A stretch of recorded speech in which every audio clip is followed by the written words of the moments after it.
America आणि Iran यांच्यात शांतता करार झालाय। ट्रम्प यांनी शांतता कराराची घोषणा केली आहे। होर्मुझमधून अमेरिकेची नाकेबंदी त्वरित हटणार असं डोनाल्ड ट्रम्प यांनी म्हटलंय। होर्मुझच्या समुद्रधुनीतून जहाज वाहतुकीचा मार्ग अखेर खुला झालेला आहे। त्यामुळे ट्रम्प यांनी शांतता कराराची ही घोषणा केलेली आहे। होर्मुझमधून अमेरिकेची नाकेबंदी त्वरित हटवणार असल्याचं अमेरिकेचे राष्ट्राध्यक्ष डोनाल्ड ट्रम्प यांनी म्हटलेलं आहे।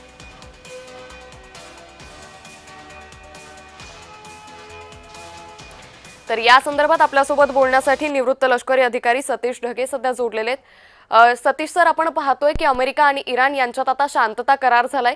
या शांतता करारावर डोनाल्ड ट्रम्प हे किती दिवस ठाम असू शकतात?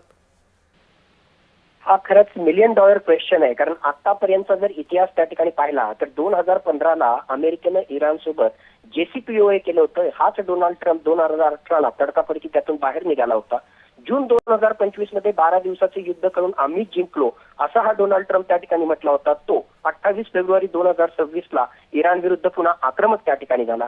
28 फेब्रुवारीला ऑलरेडी इराण सोबत जिनिव्हामध्ये शांतता चर्चा सुरू होती आणि तडकाफडकी त्यांनी इराण विरुद्ध जे हल्ला त्या ठिकाणी केला। त्यामुळे आतापर्यंत विश्वासघाताचा इतिहास पाहता आणि इराण आणि अमेरिका यांच्यामध्ये एक प्रकारे जे विश्वासाचे डेफिसिट आहे, ट्रस्ट डेफिसिट आहे, त्याचा इतिहास पाहता खरोखरच हा करार कितपत टिकेल याविषयी माझ्या मनामध्ये साशंकता आहे। पण एकूणच आज घडीला इराणला सुद्धा लवकरात लवकर या युद्धातून बाहेर पडायचंय आणि निगोशिएशनच्या माध्यमातून आर्थिकदृष्ट्या आपल्या पारड्यास काय पाडून घेता येईल यासाठी प्रयत्न करायचे। तर दुसऱ्या बाजूला डोनाल्ड ट्रम्प यांच्या राजकीय स्वार्थासाठी त्याचबरोबर आंतरराष्ट्रीय दबावाच्या पॉईंट ऑफ व्ह्यूनं त्यांना बाहेर निघणं अपेक्षितच होतं आणि म्हणूनच हा अंतरिम करार त्या ठिकाणी झालेला आहे। सगळ्यात महत्त्वाचा मुद्दा आहे की पुढच्या 60 दिवसांमध्ये न्यूक्लिअर डीलच्या माध्यमातून खरोखरच अमेरिका आणि इराण हे सेम पेजवर येतील का, त्यामध्ये जे आहे एक प्रकारे कॉमन ग्राउंड त्या ठिकाणी तयार होतील का, माझ्या मनामध्ये त्याच्याविषयी साशंकता आहे। दुसरा महत्त्वाचा मुद्दा, या करारामध्ये असं मेन्शन करण्यात येतंय की इस्रायल हा लेबनन विरुद्धचे हल्ले, हिजबुल्ला विरुद्धचे हल्ले जे आहे ते यापुढे त्या ठिकाणी करणार नाही।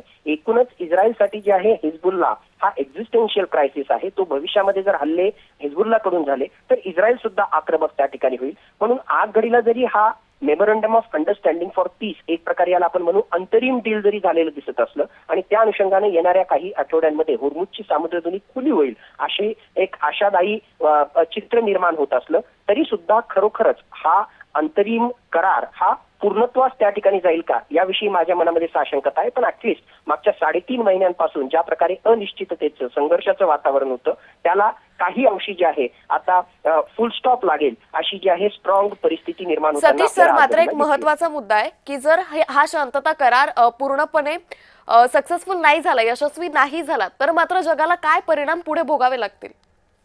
डोनाल्ड ट्रम्प यांनी अधिकृतरित्या याच्याशी अनुषंगाने ट्विट त्या ठिकाणी केलेले आहे। ते म्हणतात की जर 60 दिवसामध्ये न्यूक्लिअर डील झालं नाही, आमच्या गोष्टी जर इराणनं मांडल्या नाही तर आम्ही पुन्हा एकदा इराण विरुद्ध हल्ला करू।